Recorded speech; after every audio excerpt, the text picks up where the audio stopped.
New America would like to welcome you to our virtual event. The program will begin momentarily. While we are waiting, I want to review a few housekeeping notes. This event is being recorded, and a recording will be posted to the New America events page within 48 hours after the event. Attendees will be in listen-only mode, and you will not be able to be seen or heard by your fellow attendees or panelists. Therefore, we ask that you submit your questions via Slido. Slido is the box that you can see to the right of your screen. Should you have any questions about submitting questions via Slido, please submit them to events@newamerica.org. Thank you for joining us.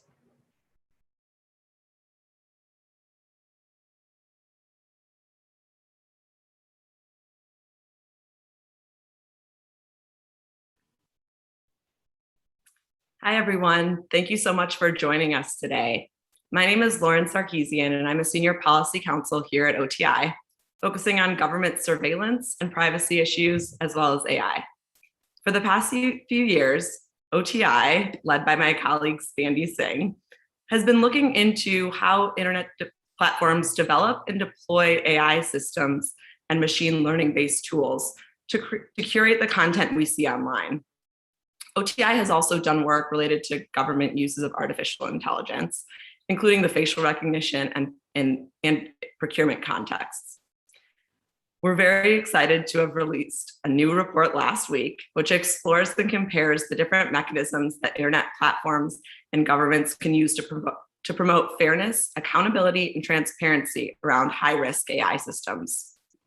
So we tend to talk about many of these accountability mechanisms in a silo. Today's panel will focus on exploring some of these approaches and if and how they can work together to generate greater accountability around high-risk AI systems.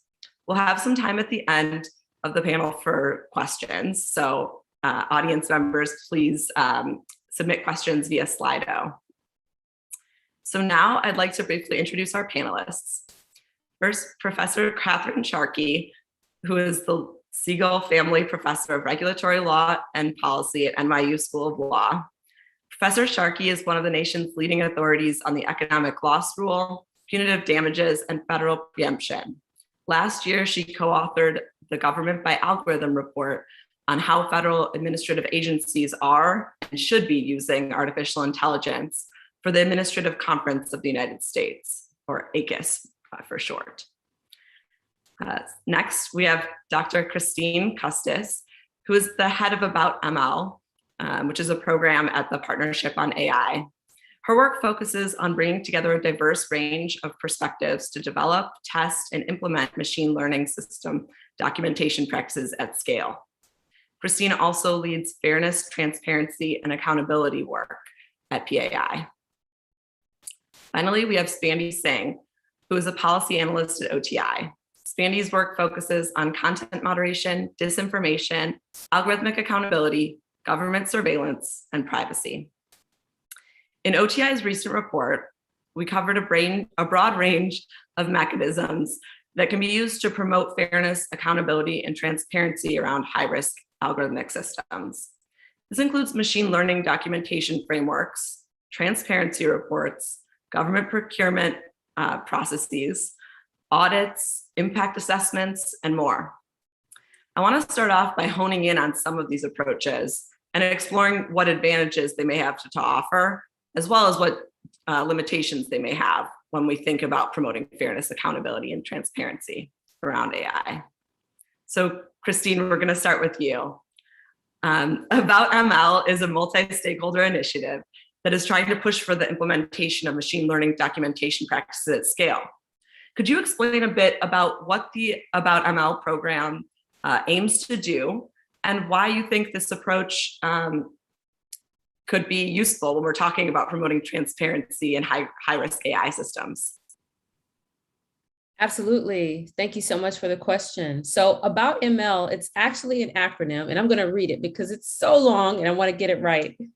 It's annotation and benchmarking on understanding and transparency of machine learning life cycles. And in short, this is just work that we believe is imperative because It is how we think we can operationalize transparency at scale through documentation. It's the way we believe we can action responsible AI through the documentation of the different phases of the machine learning lifecycle.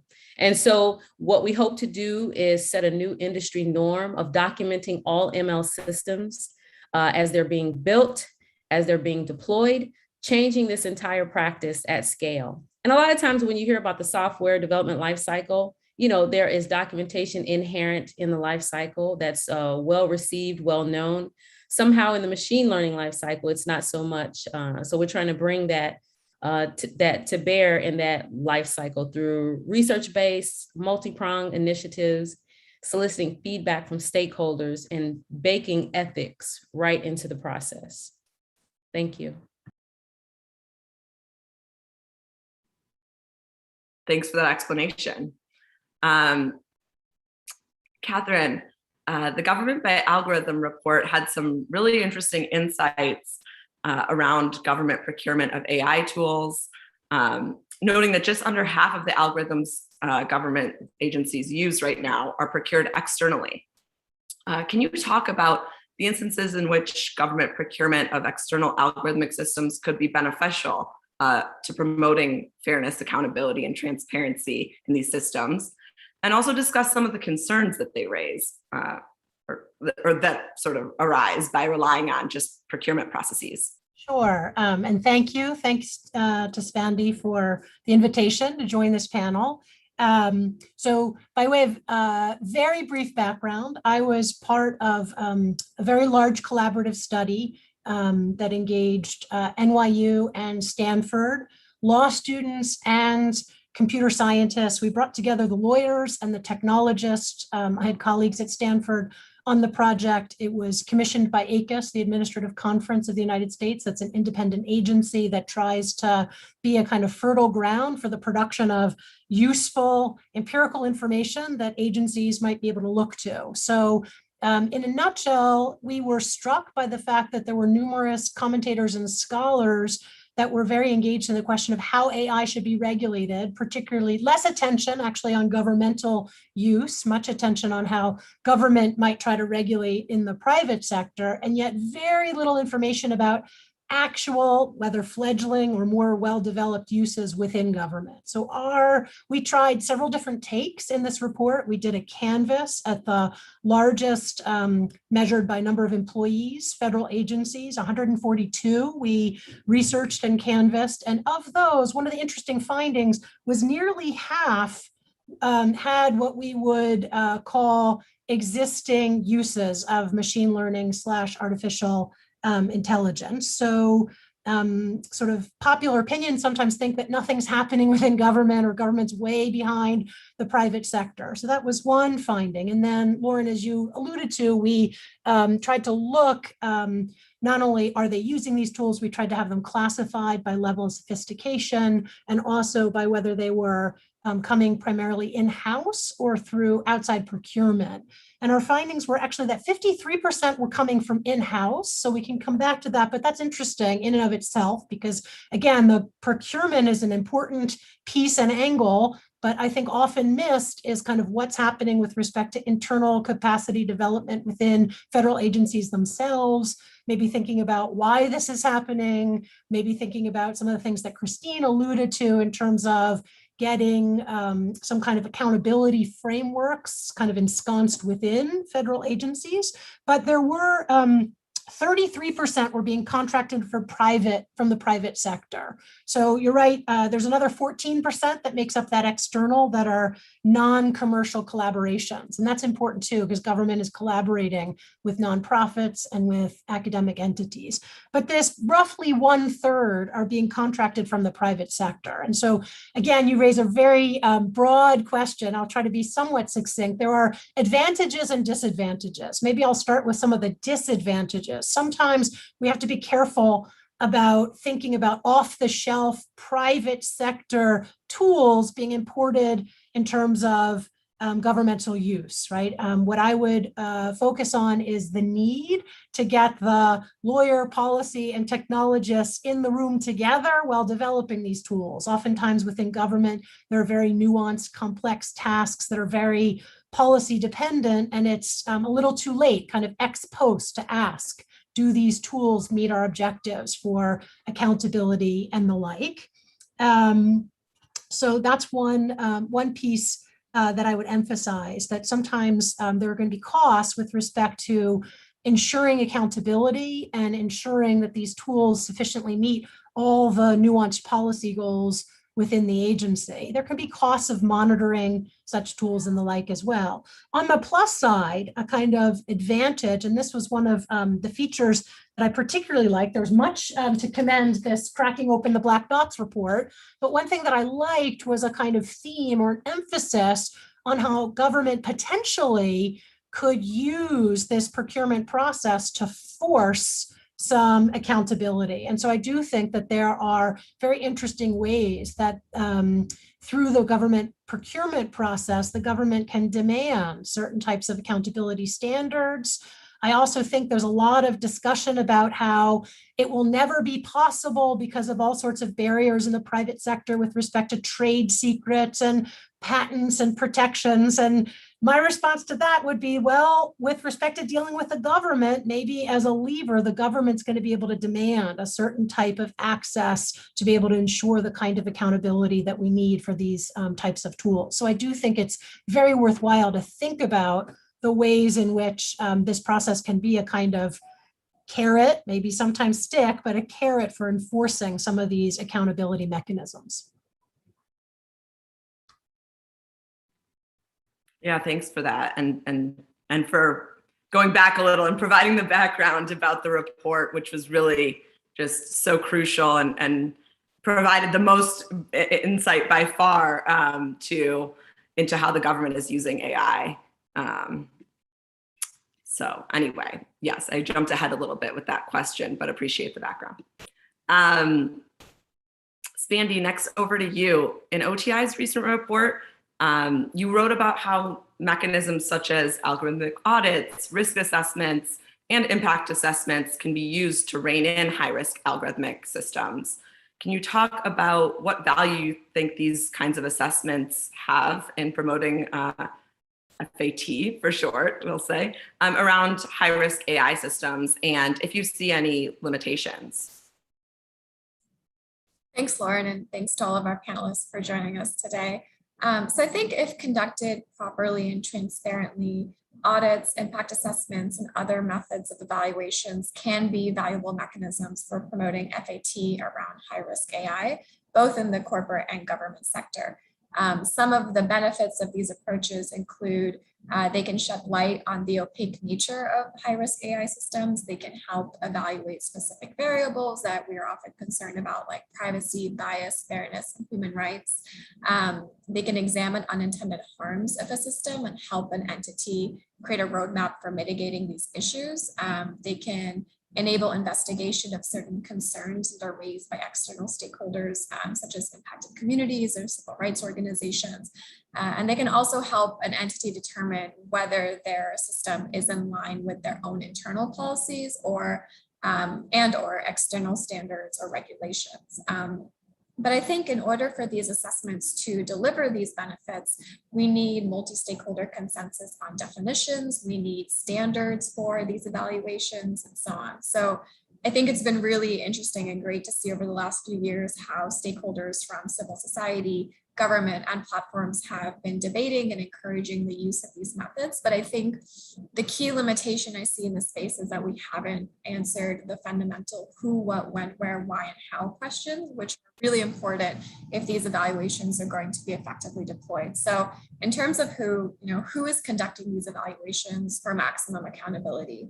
Is it a third-party entity? Is it the companies or government agencies? Is it a combination of both? There's a lot of really great literature. We talk about this in the report as well, that if an entity is grading their own homework, it's really generating the accountability that we need. The second one, what are we evaluating? Are we talking about auditing for privacy or doing an impact assessment on risks to free expression or bias? Not all high-risk AI systems have the same objectives or designs. So we might even need multiple different frameworks depending on the context in which a system is being deployed. The when question is when during the AI lifecycle should these evaluations take place? As we talk about in the report, many stakeholders have suggested that algorithmic impact assessments should occur before a system is deployed to identify potential harms. Others have suggested that audits should be taking place pre and post deployment, and they should continuously be taking place to ensure that systems are still functioning as intended. The where question is where are the results of the audits communicated and where is the oversight coming from? And then the why is what goal are you trying to achieve with these assessments? So I think we need clear answers to these questions in order for these assessment methods to be valuable in promoting FAT. Right now, the use of these evaluations are all voluntary. So, vague and unclear guidance is generally a disincentive for an entity to participate in them. And I think a lack of standards and clarity also undermines credibility. There have been a number of really interesting audits, for example, that have been conducted by journalists and researchers, but since there is no consensus around the methodology and the correct approach, the applicability of these findings is generally limited. Thank you. And switching gears a little bit, since there are so many different sort of accountability mechanisms to cover here, Christine, we're going to turn back to you and talk about sort of documentation frameworks. So there's numerous different existing frameworks for data and systems documentation in the machine learning context. These include Microsoft's data sheets for data sets framework, IBM's fact sheets framework, and the model cards framework that Google initially championed. These approaches share some similarities and differences. But can you talk about if and how these frameworks could be applied to a high-risk AI system and sort of how impactful they can be? Yes, absolutely. So I'll just do a little bit of pitch here, and I just want to encourage all of the folks that are participating today to take a look at the Partnership on AI's website. It's partnershiponai.org. We have a reference document, we have a resource library, and lots of great tools out there. And we'd love to hear from you if you ever use them and your experience. But I will say that throughout this machine learning lifecycle, there are so many opportunities for record keeping, for documentation throughout data specification and curation, data integration, one source with another, the maintenance of that data, keeping it fresh, throughout the model specification and training and evaluation and integration and maintenance. There's all these opportunities to keep track of what is happening, who did it, what the outcomes are, the impacts are to the system, to the users, to the impacted non-users, right? And so there's opportunity throughout the life cycle to do this type of record keeping and documentation, which is beneficial to a high-risk AI system, because, if we don't get it right, we at least want to be able to go back and trace the error. We want to be able to figure out the source of the harm. So giving ourselves this opportunity throughout the life cycle, keeping track of just all sorts of administrivia, minutia, so that we can go back and check that. And I will say, you mentioned all the different types of tools and methodologies that are out there. Right now, we're doing a meta-analysis of tools, and we've found 400 so far. There are so many different ways to document an ML system, and then ways that we may not even discover. So the way you choose is not necessarily as important as your consistency, that cultural shift into record keeping and being transparent through your documentation. And then I'll also say that every way is not right for every organization. For instance, a small startup dealing in patient care in the UK may not want to use model cards. It's very bulky. You won't have one card, you'll have multiple. It's bulky. You have GDPR to consider. You have privacy and security of personally identifiable information for patients. So it's a really great opportunity to sort of get out there and see what's available, figure out the specific use case for the problem you're trying to solve, and just find ways to sort of cafeteria style mix and match throughout the entire life cycle of your machine learning system, different ways, different approaches to documentation. I hope I answered your question. Yeah, that's helpful. Thanks for that. Spandy, back over to you. A number of legislative proposals in both the EU and the US have included provisions that would require internet platforms and government agencies to conduct audits or assessments of their algorithmic systems. What are the key elements that such legislation needs in order to appropriately address the risks and harms associated with high-risk AI systems? Thanks, Lauren. So as you mentioned, we've seen legislators everywhere from the EU to the US to Canada and beyond put forth proposals that include audits, impact assessments, and so on. So it's good to see that policymakers are thinking through these important issues, but I think a lot of these proposals generally lack teeth for three reasons. First, there's a lack of clear and consensus-based definitions on terms like automated decision systems, high-risk AI, amplification, and so on. And I think, in a civil society context, perhaps we may have a general understanding of what these terms mean, but when you're trying to implement it into the law, it needs to be a little more granular. And this lack of clarity makes it practically confusing and difficult for companies or agencies to implement these evaluations. It also makes it difficult for external stakeholders to research and understand the scope of these methods. The second reason is a lot of these proposals lack clear guidance on how these evaluations should be structured and implemented. Some policymakers have proposed drawing on existing guidance around assessments from sectors like the financial sector, where auditing is a very common practice. Auditing for discrimination in housing is also common. And sectors like the environmental and aerospace industries also have pretty robust evaluation practices. I think this is a good first step, but I think in order for us to really talk about the auditing of high-risk AI or assessments of high-risk AI, we need to contextualize any sort of best practices we get from other industries and really get more granular. And then the third reason is that these proposals don't really address the intermediate needs, such as the need for funding to establish an external third-party auditing or assessment landscape that is, well-resourced and legitimate.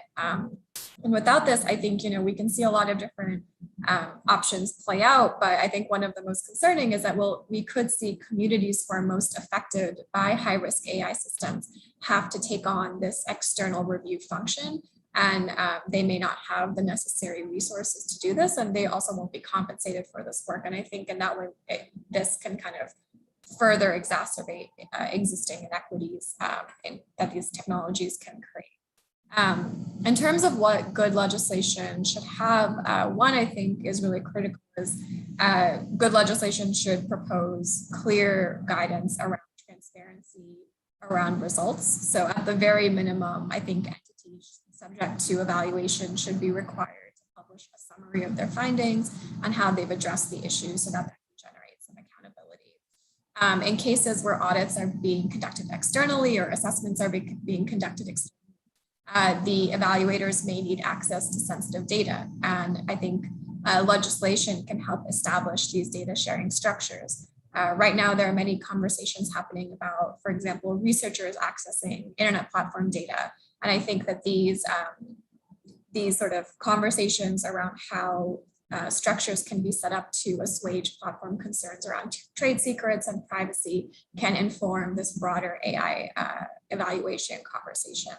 And then lastly, I think legislation also needs to address the broader ecosystem that enables high-risk AI systems to be so potentially harmful. So for example, in the US, we need comprehensive privacy legislation to rein in data collection practices. A lot of this data goes to training new models, and I think we really need to institute clear and strong limits and to encourage platforms to promote user controls as well, so that we're not just focusing narrowly, but also on the larger ecosystem of things that could impact FAT.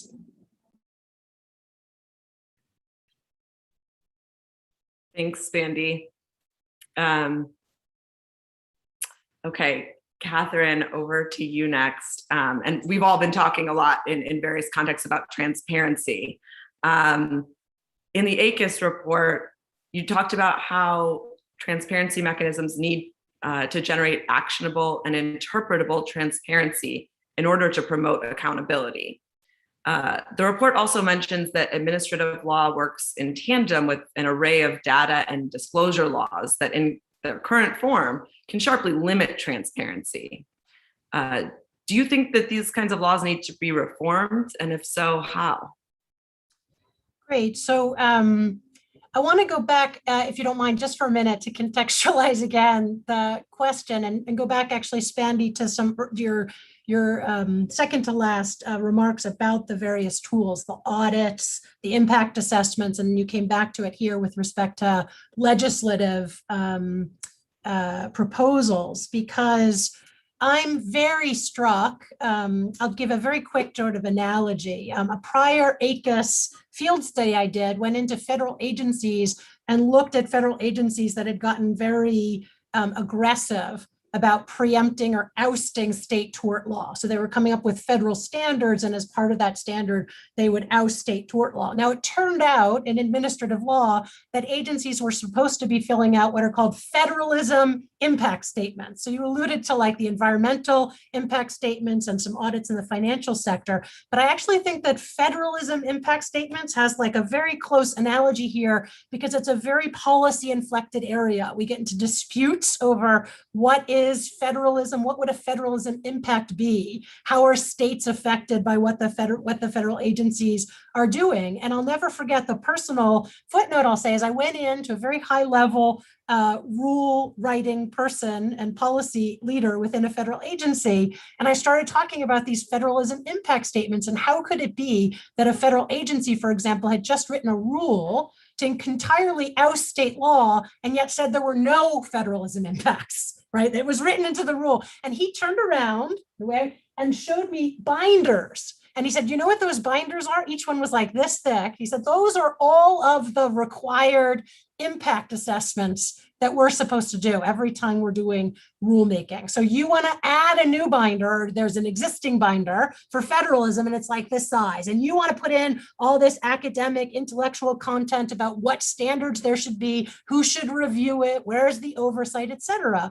And so one might be at first, at least within the governmental context, a little bit humbled by how are we going to do this with AI? How are we going to have not just federalism accountability, which I've given a lot of thought to, but now let's switch it and say, how are we going to have AI accountability? And I guess the first note that I would say is that notwithstanding how important I think federalism is, and that I argued then and still believe it should have its right place in review of agency regulations, we all, I think, could agree that sort of algorithmic governance is a sea change, right? So this is something really significant, really important. It should challenge us. It should challenge those of us working in the real world, those of us in academia, like myself, who are ensconced in thinking about administrative law and accountability frameworks. This isn't just some like side area. This is a sea change. I believe federal agencies, let's just take the FDA, which regulates medical devices and drugs, they are having a sea change, right, with respect to how they have to regulate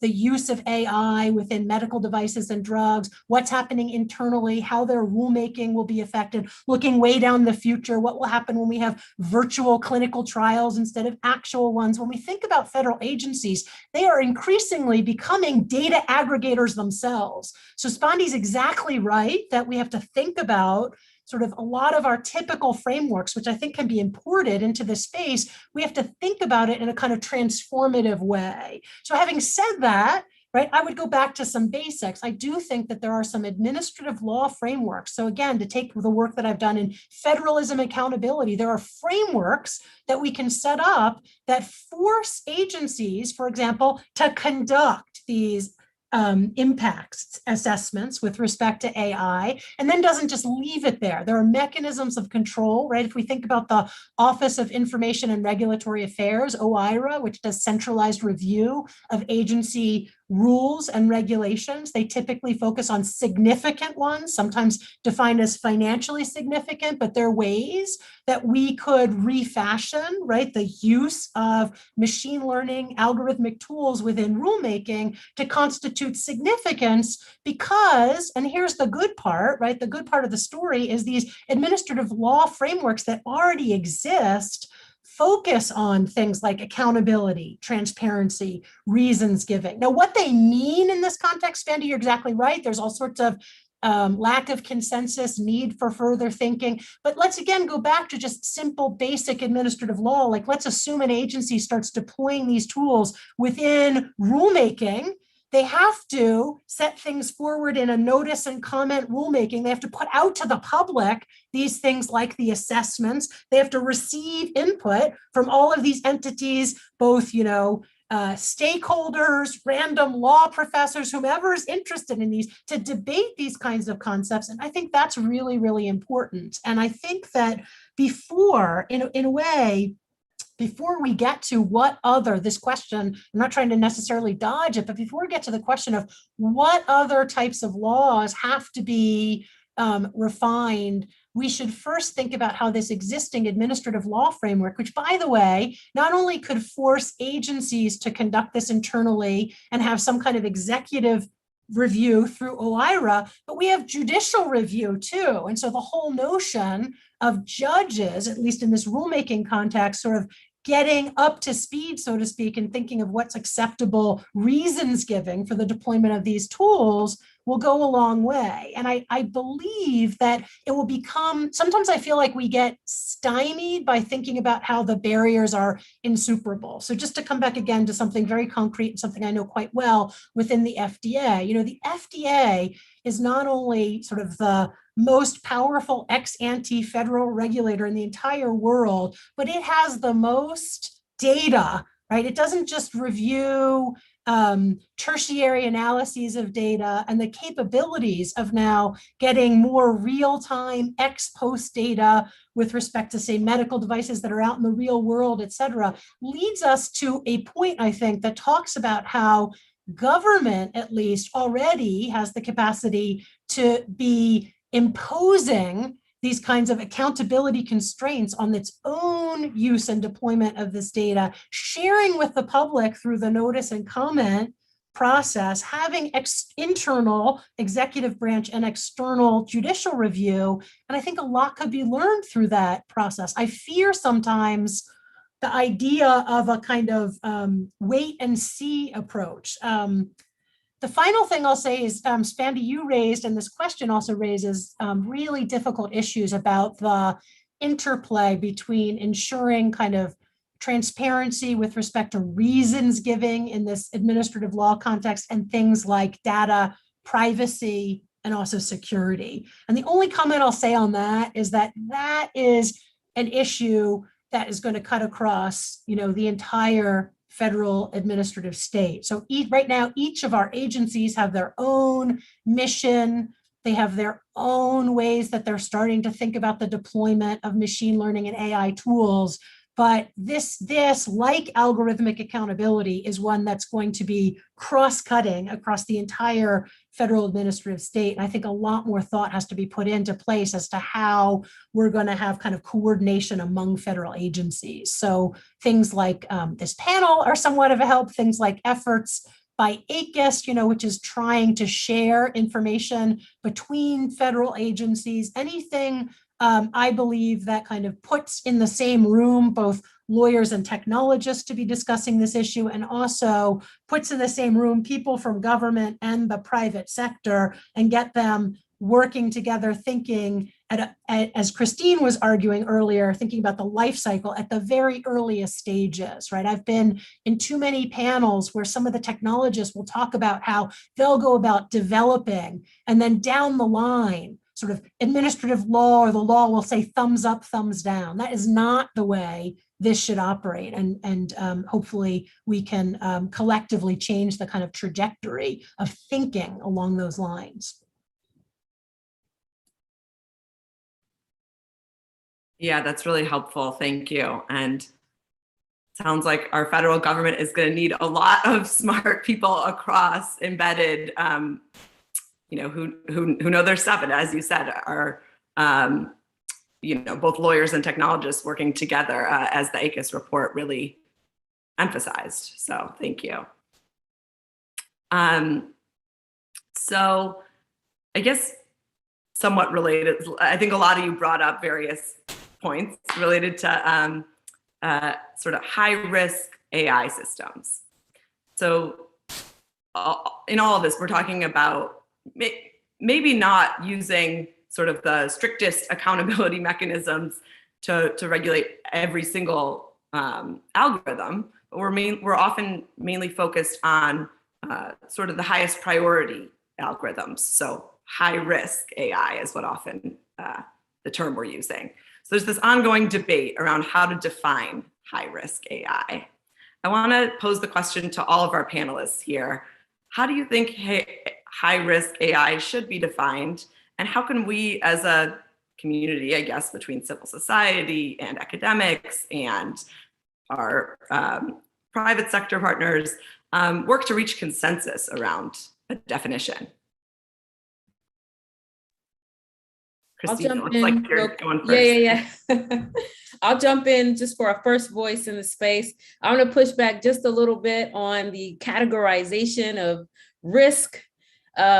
We do have at the Partnership on AI an incident database, and it's sort of a repository of harms where we keep track of any harm that AI has caused. It's out in production, it's out in the world, and it has already impacted human beings. These are, range from it misspelled your name on an application to an autonomous vehicle had an impact with a human being. So we have a repository of harms that we keep. It is not subjective. It's just a curation of news articles and other write-ups that have already been publicly made available. The reason I want to push back just a little bit on which AI is high-risk AI is because of the cascading effect of any machine learning system or AI system and the impact that goes well beyond deployment. We talked a little bit in the beginning about how AI can impact users, the people who log in and actually make use of the system, can impact the engineers or developers who are in community in creating the system. But there's also a very important demographic that we often leave out, which is the impacted non-user. I like to use it as an example. If you go to the bank and you apply for a mortgage and you get rejected, probably no one in that bank can tell you what the algorithm was that made that decision. And that's an issue, especially if you don't have insight as a stakeholder, as an impacted non-user of some algorithm or some mechanism or some collection of models. You don't have insight into how that information was used and is kept. So I think at some vantage point, it's all high risk, because there's so much happening, not to use the term in the title of your paper, this black box. We just need more visibility and transparency. So I would say the risk, whether it's high or low or medium, is not necessarily the way we would categorize the AI, but I'd say it's the way we should categorize our visibility into it. So it's high risk if we can't tell you what the heck is going on. Low risk if we know exactly what's happening, but there's still some outliers, some things that could occur. So that's just what I'll add to the conversation in terms of the way we categorize the risk. But of course, I do believe that documentation is at least part of the solution. Yeah, I'll just jump in. So I'm fascinated, Christine, by this metaphor too of the cascading effect. of AI. So I'm torn here because on the one hand, categorizing things as high risk is reminiscent, for example, to come back to the FDA, of having like class 3 medical devices that are given the most scrutiny because they're devices that affect, potentially life, versus class 1, which are like Band-Aids. So we need to have some kind of, in the governmental sector, we do need to have kind of different, I think it's appropriate to have a kind of risk management type of strategy. And yet I'm convinced, listening to you, that, and this gets back to the heart of the question, that we might be better served. I mean, you propose one in terms of sort of how opaque or how explainable. In some sense, you would have a metric of, is this, where are we? There's an emerging field of explainable AI. So we might have a continuum. And if you are on the end of more explainable AI, then you put that into lower risk. Another way to do it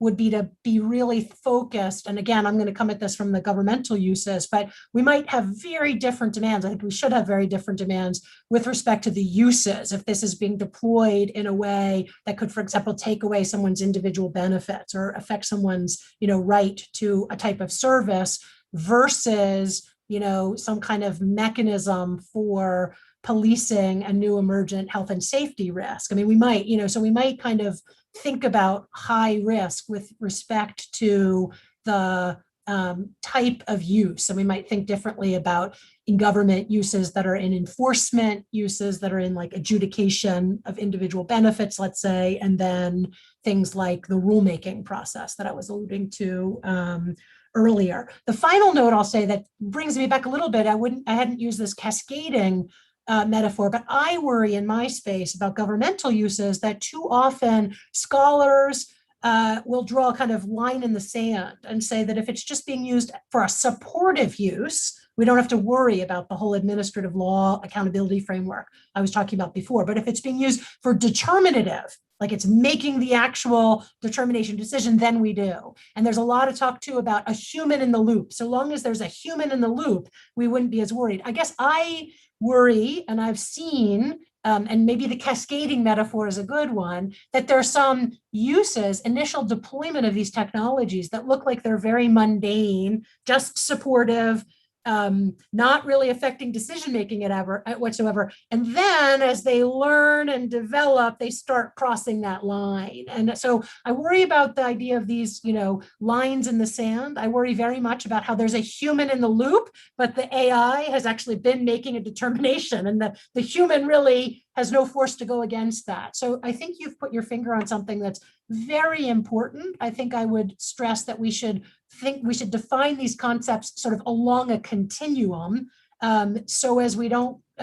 inadvertently create sort of safe harbors that allow certain types of deployment of these tools to evade scrutiny, the kind of scrutiny that I talked about earlier.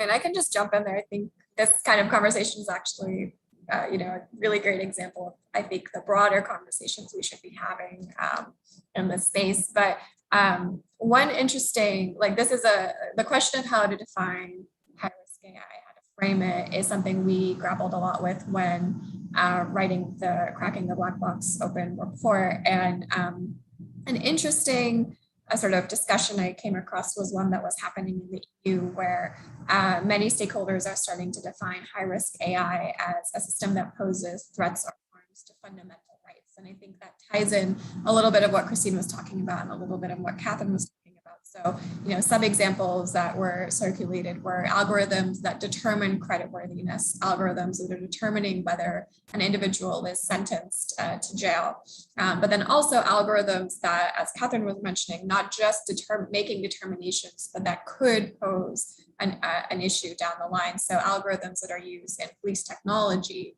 and depending who's sort of interacting with that technology, is then sort of producing a harmful outcome.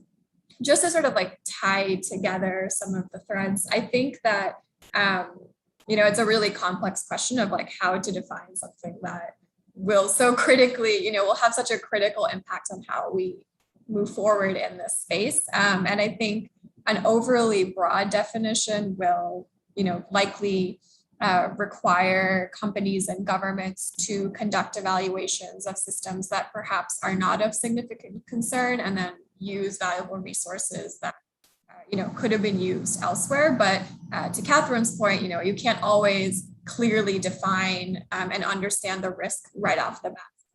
Sometimes, systems change, the situations change, the context change. But an overly narrow definition could also exclude systems that do make critical and high-risk decisions, or that could in the future. And so I think that we definitely need to continue these conversations, but I would emphasize that the longer we put off these conversations, and it's not to say that this conversation is easy at all and can be resolved, over drinks one night, but the longer we put this off, I think the longer entities that are perhaps using systems that we find concerning, they are able to define the term on their own, and they essentially can set the terms, write the questions, and grade their own homework. And so I think it's really critical for promoting accountability around these systems that we start to move forward and put forth a couple more concrete proposals, try to test them out perhaps, because right now it's really a grading your own homework situation.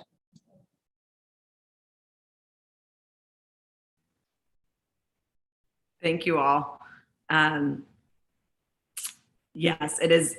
I think it's really a challenge, but that this is a great sort of conversation, as Sandy said, and sort of an example of the bigger conversation that everyone's having that we need to have, and difficult to come to consensus on this. But first of all, I'd like to give the audience a reminder to please use Slido to submit your questions. Slido, again, is the box located on the right of the video. And if you have any issues with that at all, you can contact us at events@newamerica.org. You can send your questions there. And so we will be looking for those. But in the meantime, we certainly have more things we can discuss. So again, I'm going to pose another question for everyone to weigh in on here. So I think as we've been talking about throughout, and as I sort of started with, we tend to talk about many of these mechanisms for promoting fairness, accountability, and transparency in a siloed fashion. We talk about, ML documentation practices very separately from how we talk about audits, and they're often not part of the same conversation.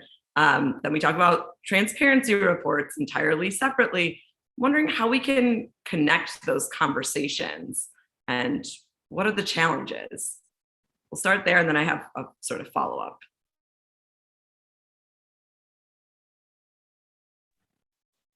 I don't mind jumping in. Did somebody else, Catherine, you want to go? Yeah, I just had a very short response, which is that I was motivated. In particular, I was really piqued by the cracking open the black box does a real service, I think, by surveying and putting them all together in a document. And as I mentioned in my longer remarks, so I won't repeat them here, I was really struck by how a kind of administrative law accountability framework, similar to one that I designed with respect to federalism accountability, could really work here. And what it did is it gave me food for thought with respect to, bringing in things like particularly the impact assessment, because that's very analogous to the federalism impact one. But Christine's made me think a little bit too about sort of the documentation requirements. And we had occasion, I'll let her speak for herself, but we had occasion, she told me a little bit offline the other day about some discussions with GSA about how they might incorporate some of those things with respect to their procurement process. So to me, there are some very easy ways, right? So if we bring in some of these tools into an administrative law, framework and publish it, et cetera, to get these people maybe talking together about it. So the report does a service, by doing that, bringing it together in one place. And I guess the answer is each of us, from our own individual vantage point, to be challenged to think about what are ways in our own work that we can try to show, not tell, the need to do this. That's awesome. Show, not tell. I like that. Yeah, absolutely. Catherine, we're talking with some folks over in GSA because, they create those templates that government agencies use in order to procure, what's that percentage? Was it from your study? Was it the 33%? Yeah, 33%. To procure that 33% of machine learning AI asset, we're talking about, well, what language needs to go in that contract? What do you need to require upon delivery? So that's going to be a really interesting and exciting possibility for actioning transparency. But to the question originally posed by Lauren about how do we connect these conversations, I'm going to quote Peter Drucker: culture eats strategy for breakfast, or maybe it's lunch, for at least one meal of the day. Culture eats strategy. And I feel like it's not about having these amazing tools that are super important, or even this strategy or methodology or approach for documentation, which is really important. It's about a shift, a paradigm shift in the culture of the way we develop and deploy these machine learning systems. You know, we all know from experience the way technology becomes pervasive. It changes the way we do life, the way we, like, imagine going around without your phone for a month. Like, oh, how do we do that, right? It just shifts the way we engage with the world. So just thinking of how, as an organization, we can focus on a culture shift where documentation, whatever the cost, if you've got to have a whole new department of generalists that cross-model, cross-department, cross-algorithmic function are in charge of doing this life cycle documentation, and can then inform at an enterprise level what you're seeing, what records are being kept. That's an amazing thing to do, but it takes lots of time. It's hard. Culture shift, especially I believe in the federal government, is difficult, especially in a very hierarchical space, like maybe the Department of Defense or some military groups. So it's just a tough thing to do, but it's at the heart of how we make this change and how we operationalize responsible AI and transparency. Yeah, and I would just build on that. I think part of that culture shift that we need more broadly in the space also needs to include trust and transparency. I see a lot of times when stakeholders from different sides of the space want to talk about, you know, a certain type of algorithmic system, for example, but that trust doesn't exist between the relevant parties. And as a result, there's not any meaningful communication or transparency. You know, what we mostly get from each different side are talking points like, this is what we think is happening, and like, this is what's actually happening. And I think if we're really trying to push forward meaningful multi-stakeholder dialogues that are actually trying to promote accountability, you know, in all aspects of the space, then we need to sort of build trusting relationships with companies, with government agencies, and vice versa, to sort of engender this notion that we're working towards the same goal.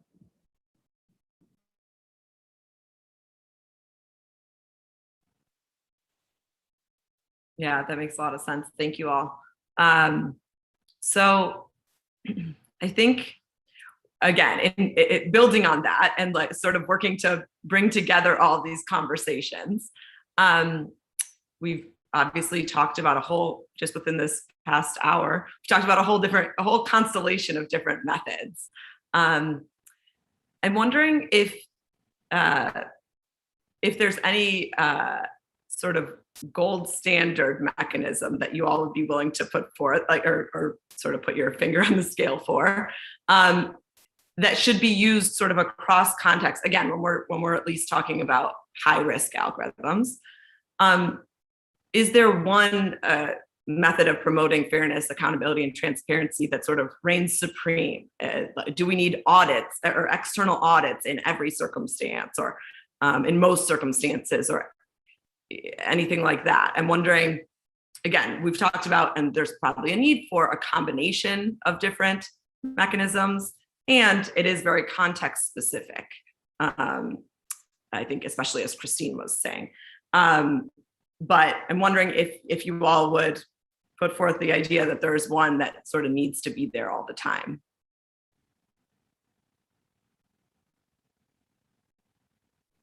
I'm happy to jump in there, maybe just to be a little contrarian.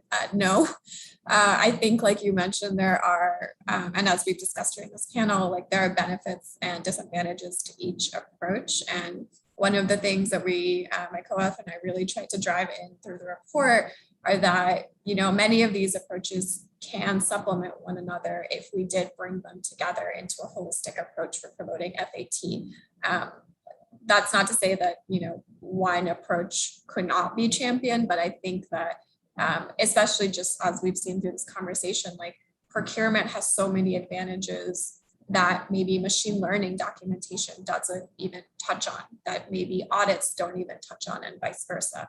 And they also have different limitations that they perhaps could fill in. So I think that there are best practices we can learn from each sort of side of the conversation, but I'm not sure that I would say that one of them necessarily reigns supreme.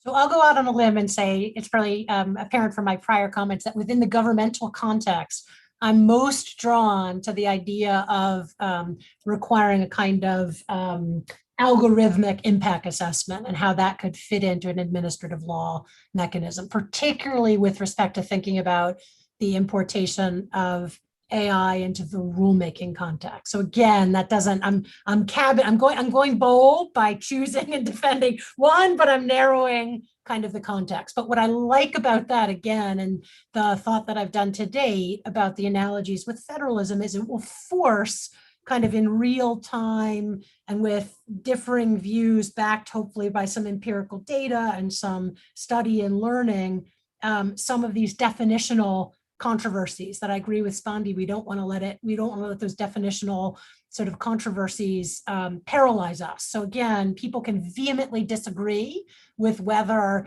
an agency, for example, should set a standard and should preempt all state tort law, but I think we all could agree that they can't do that and say there are no federalism impacts. And that was happening. And then we had an administrative law framework that assessed that. So there's some low-hanging fruit that we want to make sure we don't miss. So we shouldn't allow for governmental uses in the rulemaking context to go forward without such an assessment. And then we have tools that are already existing within that process to scrutinize. Now we'll get into all sorts of debates about when it comes to like courts review. Should it be hard look? What should judges demand, or a soft touch because it's technological areas? It's not going to solve those problems, and we have to continue to debate them. But I think that one to me looks like a very powerful tool that we can, what I like also about it is we can kind of put it into existing administrative law and judicial review frameworks for the governmental uses, at least in rulemaking. I'll second that. I'll go for impact assessment. That's super important, thinking about the risks, how you might mitigate risks that show up, and being bold in the way we distinguish between issues and risks.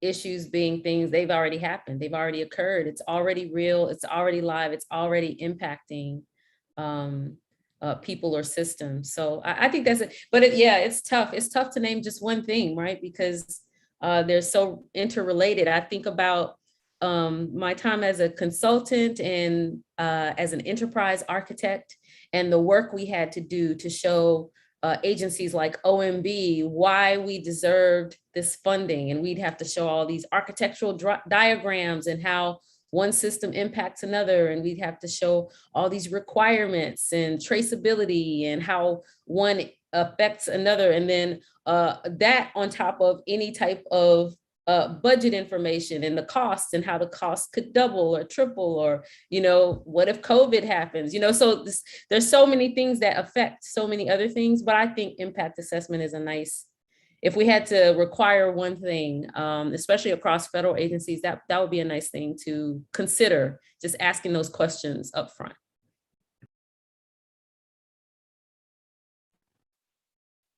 Thanks. Yeah, I know it's a tough question, especially since, again, as many of you have said, it's often very context specific what mechanism we need, and also many of them should be probably working together. But thanks for humoring me a little there. And so, again, sort of building on that, and Spandi, you mentioned that there may not be one tool for every circumstance, but that there are best practices for promoting FAT around high-risk AI. I'm wondering, are there best practices that you've seen internet platforms? And sorry, this question's for everyone. Are there best practices that you've seen internet platforms use that you think could maybe be brought over into the government context, or vice versa? Are there some, practices that the government's using that haven't really been explored by a lot of private entities or internet platforms? Yeah. Anyone want to? I'll give a real quick example. There's a site, it's called designethically.com. They have sort of a monitoring checklist. And so I would say this really helpful thing is the idea of, even though you have successfully developed and even successfully deployed, that it doesn't end there. Just that whole concept of watching, being aware, making note, monitoring, checking in with users, so just this idea of kind of like kids, like it doesn't matter how old they are, at any point they could come and ask you for money, right? You're going to always have this model to babysit and to monitor and to watch. And in that active monitoring, there's this opportunity for improvement throughout the life of that model and any other model that is built based on the tenets of that model.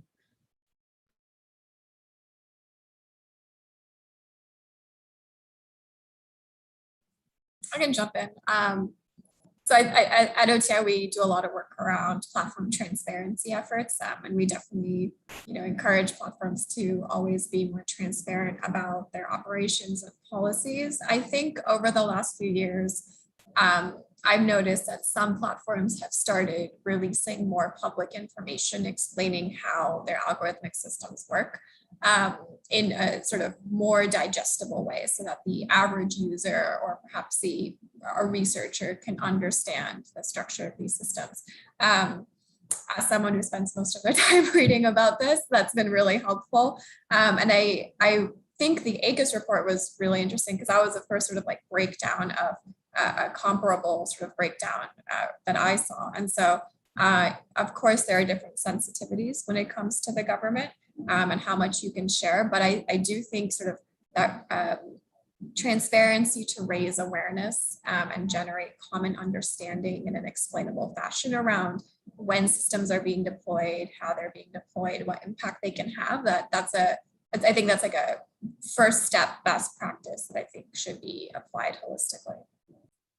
And I'll just add, it was alluded to in your report, and I guess I hold out, it's always good when there are bodies that are ongoing, but they haven't reached the end of their efforts. One can be quite hopeful, but the effort by NIST, the National Institute for Standards and Technology, right? They were energized by certain executive orders, but as your report talks about, they really have a desire to collaborate with both private sector and academia with respect to establishing sort of standards in this area. I guess I'm curious if we're allowed to ask questions of our panelists, right? So should I dampen my enthusiasm for NIST? This is a true question. I don't know whether either of you has had much opportunity to collaborate, work with them, but it seems like as an entity, particularly with respect to having the technological expertise, and then if they're open to an infusion of legal policy input, et cetera, along the development of these standards,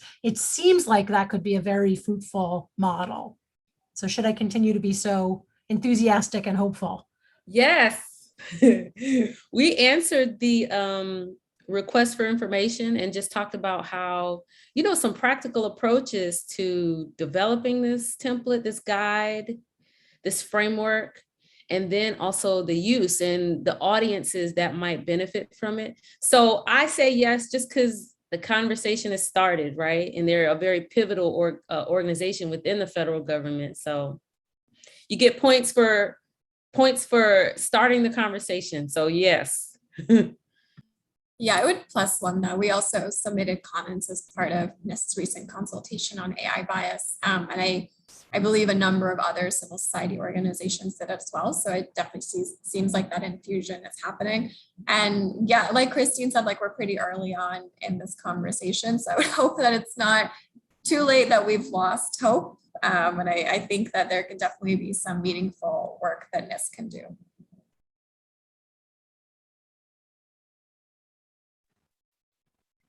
Yeah, thanks everyone. So we've got kind of a tough audience question that just came in. I'll go ahead and throw it to you all. So do you think the increasing use of AI in government and business seriously threaten our democracy?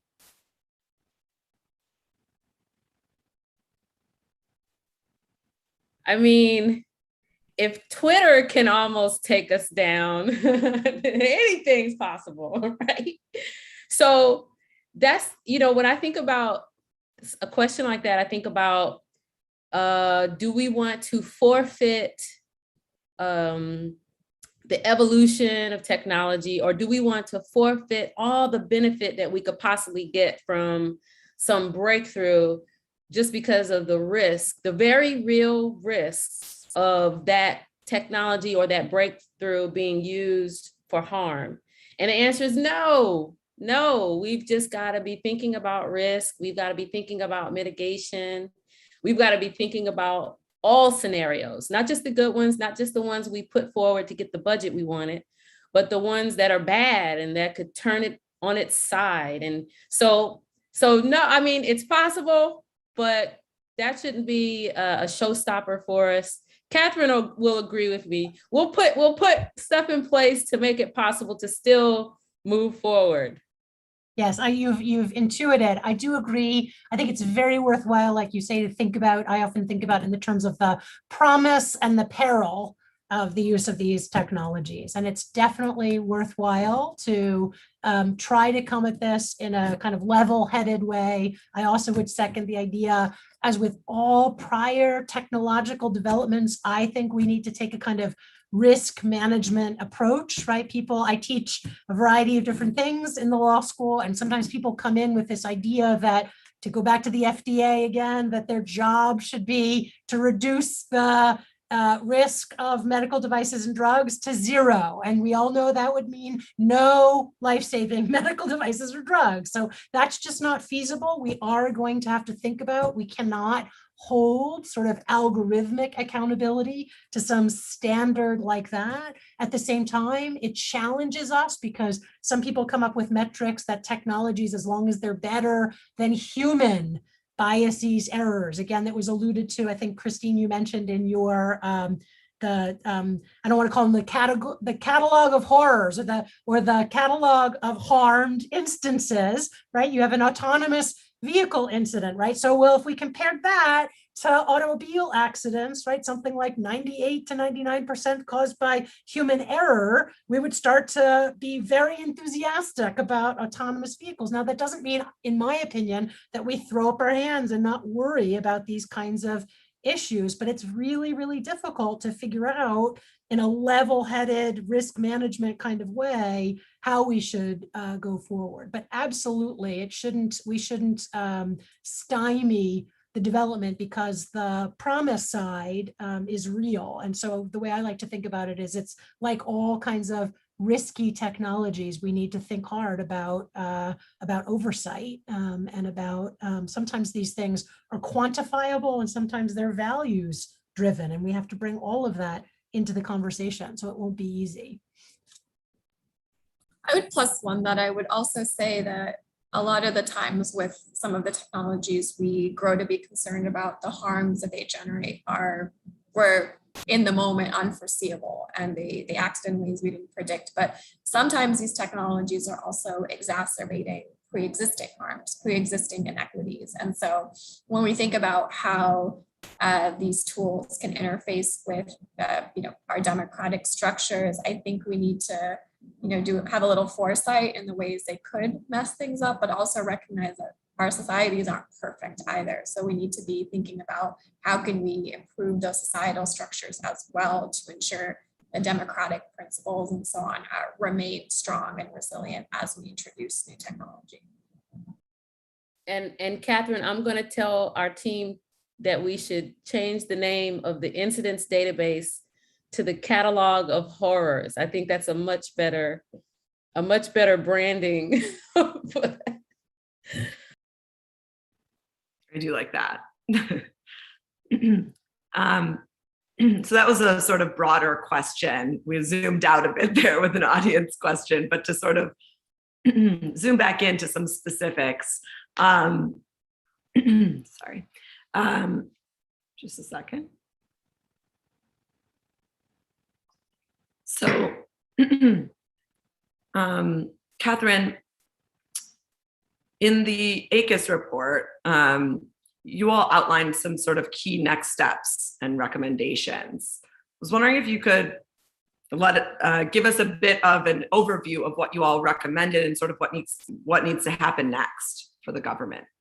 Yeah, I mean, a big piece that that I don't want to get too sidetracked, but that I haven't hit on as much in my remarks is really the building of the internal capacity. And there are some challenges there, right? There are both financial recruitment challenges that the government faces, but the idea, again, to return to our empirical finding that of the 142 major agencies that we were surveying, nearly half were deploying some form of machine learning, AI, and of the use cases, nearly half, a little over half, were being built in-house, suggests that it's an interesting piece of this. And I think the building of the internal capacity is only going to help with the kind of efforts that Christine and I were talking a little bit back and forth about sort of the idea that those within government are going to be able to interface with outside groups concerned about these kinds of issues, getting technologists and lawyers into the same room and the like. But realistically or practically speaking, I think we encountered several examples. Again, the FDA comes to mind because they were really out on the vanguard of this, of kind of trying to build these non-commercial, sometimes commercial, but often non-commercial collaborations with academia in particular, with nonprofits. The FDA offers, various types of, research fellowship type positions to get people who are doing cutting edge work in other sectors, in academia and in other, even in the private sector, sometimes internally coming to the agency. And I think we need to be open to those kinds of things. My own view is, while the procurement piece is important for all of the reasons that we've talked about, that by and large, I think that that agencies, given the sophistication and the nuanced contextual work that they're doing, are going to have to develop the internal capacity. And I think that that's going to be a positive development. So thinking about ways to encourage that, I think is a key theme there.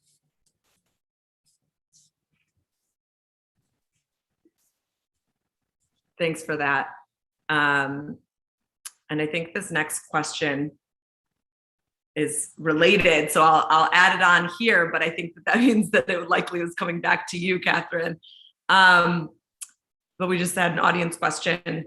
Could you address the role of lawsuits in cases in which government entities deployed flawed AI? So that's an interesting one, and one that we maybe haven't spent as much time talking or thinking about. Will the concern about being sued lead to more careful deployment, you think? So it's interesting. One of the things outside of the AI context, as I said, I alluded to earlier, kind of administrative law accountability framework, and I mentioned judicial review. And just to be clear there, I was talking about judicial review when people challenge, rules. So let's take, for example, an agency that decides to issue a rule about doing kind of a retrospective review of its prior regulations and deploys an AI technology that is helping it to map out both what might be kind of overly burdensome rules or things that they might want to revise and the like. And they come up with this rule And let's imagine someone challenges the rule. That's what I was talking about when I was talking about judicial review. And I have written about before, and I do believe, right, academics differ about whether or not this threat of judicial review will induce agencies to do things differently. And my own view, it's hard to gather empirics on that. There are lots of strong anecdotal evidence, but my own view is that by and large, yes, it does incentivize agencies, for example, to think about things like federalism impacts, or here, think about algorithmic impact assessments to do the job, the best job they can, kind of defining those terms, thinking about the impacts, putting it out there, because there will be this scrutiny down the road. Now, the question raises a different angle, which is, actually suing government. Now, it's something, there are other groups and organizations that have focused on that piece, and I haven't in my own work in this area. I'm not averse. Again, there's not a kind of like inherent bias other than the fact that I was very interested and continue to be interested to explore kind of existing ways within agencies that they're deploying these techniques. And there are,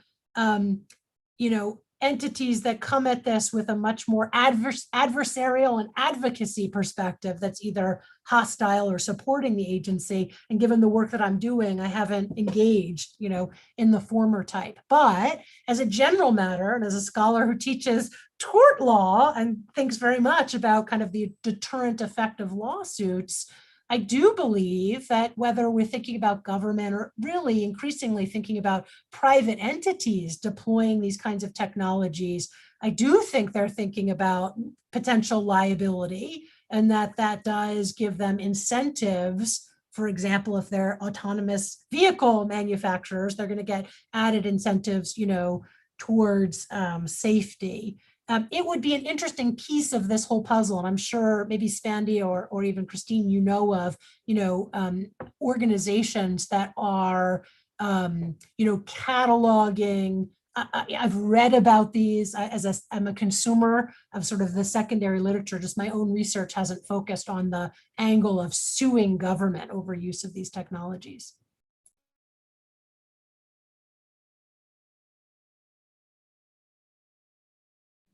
Yeah, I can't say I'm a consumer of that content either. Maybe I should be, but just to something you mentioned about incentives, there is sort of like a discussion around in the AI accountability space of whether developers of AI should be given sort of like subsidies or some sort of benefit to sort of develop more robust tools that match up with FAT expectations. And I think, and we talk about this in the report a little bit, but I think, that kind of begs the question of, do we think that kind of accountability is something that needs to be incentivized in that way? Or do we think that that's something that should just be an expectation from the ground up, and that, developers should be doing anyways? Yeah, I mean, that's an interesting question. I think it comes, in my mind, it comes back to a little bit of an earlier question, Lauren, you asked me about sort of the positive and negatives of the procurement from the private sector versus building in-house. So I do think that a benefit within government, at least, of the building in-house is there's a sort of, they're already primed to be thinking about these kinds of accountability mechanisms, given the administrative law framework that surrounds all of this. In the private sector, again, maybe that would become, as you said, just sort of like a baseline norm, so long as they're brought in at the earlier stages. I mean, again, my worry is sort of buying the sort of the example of horror, to come back, Christine, that I have is sort of a governmental entity that's using this for a determinative use that might deny someone a benefit, taking kind of an off-the-shelf tool that's already developed that for some other purpose that they know nothing about, and deploying it. So that's the example of horror. It's not to say that earlier on there couldn't be sort of collaborations. I personally think that it takes having some people within the agency to have the technological sophistication to sit in the same room. As I said, in some ways, I'll just come back to, I mean, I'm a law professor, so maybe this isn't going to surprise anyone, but I was actually really blown away when I did this piloting with the Stanford NYU students. We did a cross-national Zoom, and this was, pre-pandemic requiring this, so everyone's much more facile even with the use of these technologies. But we had, PhD computer scientists, law students, professors, all of us trying to talk together about the legal and the technological issues. And it was and just reading the kind of same documents and asking the kinds of questions. Now we had a selection effect. We had law students who were interested in the technological side and tech people who are interested in the legal policy realm. But I guess for me, that's a little bit of a microcosm of a model for the future and a way in which we can have this, cross fertilization I think each of us has been talking about.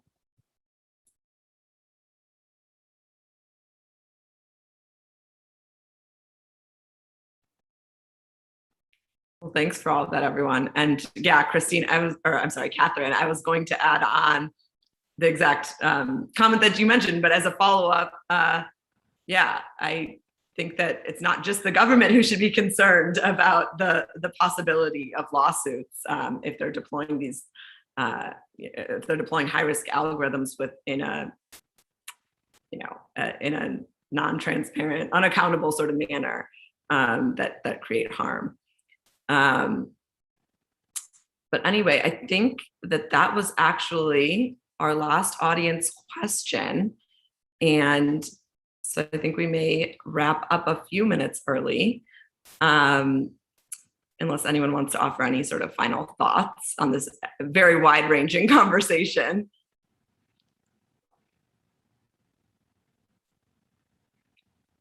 Okay, well, just wanted to give you all one last chance to add in anything that you didn't have the chance to say. But yes, I'd just like to first thank our panelists. We really appreciated all your insights today. And I know I learned a lot. I'm sure our audience feels the same. So thank you all. Audience, thank you all for joining us as always, and for the great questions. And thank you to our New America events team for helping facilitate and put this on. This was a great conversation, and I'm sure these themes and discussions will be ongoing. So nice to hear from you all in chat today. Thank you. Have a great afternoon, everyone. Thank you.